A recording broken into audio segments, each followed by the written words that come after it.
নমস্কার বন্ধুরা, welcome to বর্ণালীস kitchen. তো আজকে আমি তোমাদের দেখাবো বিলাতি আমড়ার আচার, টক ঝাল রস ভরা দিদিমা মার হাতের আমড়ার আচার। তো এই যে আমি এখানে কিন্তু বিলাতি আমড়া নিয়ে এগুলোকে পরিষ্কার করে ধুয়ে নিয়েছি, জল ঝরিয়ে রেখে দিয়েছিলাম।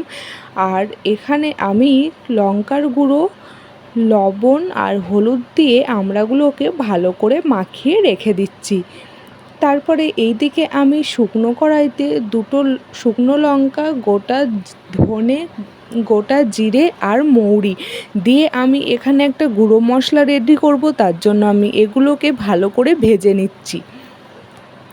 সত্যি বন্ধুরা, এই আচারটা খেতে কিন্তু অসাধারণ লাগবে, আর সেই দিদিমা মার হাতের আচারের কথা মনে পড়ে যাবে। এই যে এখানে আমি গল্প করতে করতে কড়াই গরম হয়ে গেছে, সর্ষের তেলটা দিয়ে দিয়েছি। আর অবশ্যই আচারে সর্ষের তেলটা ইউজ করবে। এখানে দুটো তেজপাতা আর পাঁচফোড়ন দিয়ে আমি আমড়াগুলোকে ঢেলে দিয়েছি। এবার আমি একটু নেড়েচেড়ে এগুলোকে ভাজা করে নেব।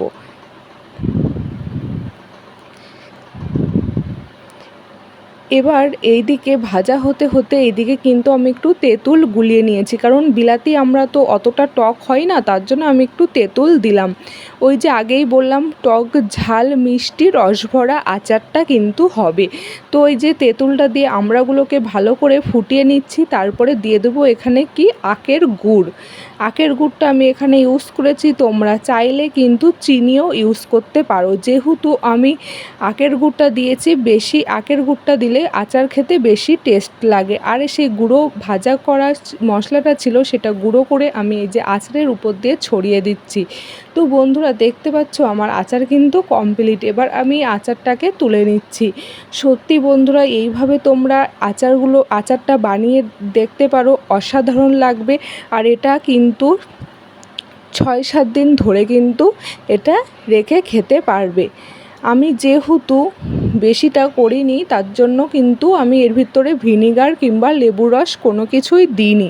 তোমরা চাইলে যদি অনেক দিন ধরে খেতে চাও তাহলে একটু ভিনিগার দিয়ে দিও। আমি ওগুলো কোনো কিছুই ইউজ করিনি।